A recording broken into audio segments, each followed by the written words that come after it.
Maintenant, Pape Dame, tu as la parole. Merci Malik, merci Aïda, chers consoeurs, chers confrères, merci Aline.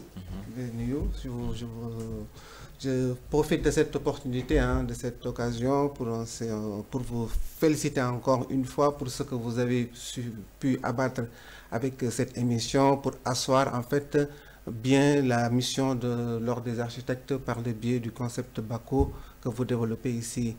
Je me réjouis aussi de voir les quelques réalisations de M. Abdou Silla que j'ai eu la chance d'avoir comme professeur lors de mon master en art et culture. Et j'ai trouvé très remarquable les travaux qu'il a, ses livres sur l'architecture sénégalaise et sur les gares au Sénégal. Et c'est à saluer et je lui souhaite un bon état de santé et vraiment je lui ferai un hommage. Et parlant de rendre hommage, Mbacké, je pense que Malik, tu as parlé de Mbacké tout à l'heure, je pense que Mbacké, il faut lui rendre un hommage dans une émission un peu spéciale, beaucoup plus spéciale. Je l'appelle souvent doyen Mbacké, affectueusement, au regard de sa disponibilité, au regard de tout ce qu'il a pu faire pour représenter l'ordre, là où même l'ordre ne peut pas y aller, et au regard de tout ce qu'il fait par rapport à la compréhension, à l'appropriation de l'architecture par les populations. Cette émission aujourd'hui, là, vraiment, je salue encore une fois le concept BACO que vous avez pu développer en maintenant tous les jours, tous les week-ends, cette périodicité de cette émission, c'est à saluer. Et comme il l'a dit tantôt, on ne retrouve nulle part cette façon de faire, cette façon de présenter la profession d'architecte dans le monde. Alors, je ne sais pas actuellement comment on pourrait éventuellement voir développer en fait la pratique architecturale par rapport à la population. Je pose cette question, c'est un peu comment aujourd'hui l'Ordre des architectes, par le biais de certaines activités, comment on va aller toucher les populations pour un peu les sensibiliser, pour qu'ils aient une meilleure compréhension de la profession d'architecture, de la profession d'architecte plutôt, et parce que c'est ça qui fera que après notre mission sera mieux comprise par les populations. Revenant aux certaines activités qui sont en vue dont Malik tu as parlé tout à l'heure, peut-être il faudra en parler soit maintenant ou bien je ne sais pas. Il faut faire un tour de table. Aujourd'hui le Conseil de l'Ordre. Okay. Bon, c'est vrai que le Conseil de l'Ordre actuel qu'on a, qui est là depuis 2004, avec Massamba Diop, Massamba Lamsa Diop. 2024 quoi.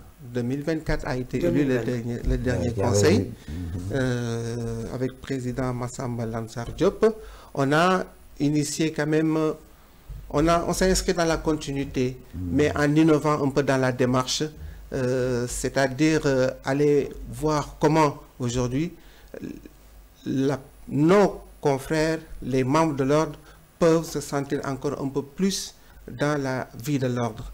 Et cela en essayant de mettre en place certaines activités qui devraient en fait les concerner directement et dans l'exercice de la profession, dans la sauvegarde de la profession et surtout dans l'expansion de la profession. Dans ce dernier axe-là, il a été décidé, il a été convenu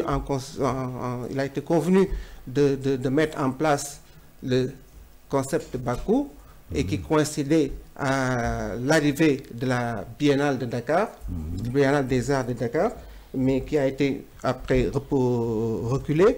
Mais toujours est-il que c'est ce conseil en fait qui a initié le concept BACO pour permettre pour mettre en place en fait une plateforme de réflexion, de redéfinition des objectifs de l'ordre et des rapports aussi que l'ordre a avec ses membres. Alors, Bakou, c'est un concept validé qui a fait ses preuves et qui continue à faire ses preuves. Et ça a été en fait aussi relayé par Acudac, qui est la plateforme maintenant vraiment de communication entre les architectes et tout ce qui s'est fait dans le milieu culturel. Et ça, ça fait partie je veux dire comment, des appréciations que nous saluons aussi, des appréciations que nous avons notées dans la dynamique et dans la vie de Bakou. Franchement, aujourd'hui, l'Ordre des architectes essaye de mettre pas mal le conseil essaye de mettre pas mal d'activités en place.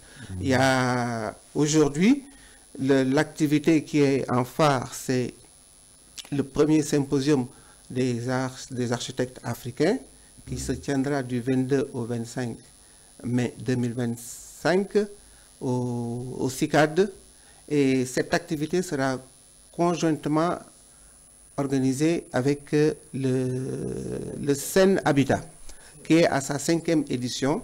Et tout ça, ce sera fait sous l'égide du ministère, de notre ministère de tutelle, le ministère de l'urbanisme, des collectivités territoriales et de l'aménagement des collectivités territoriales.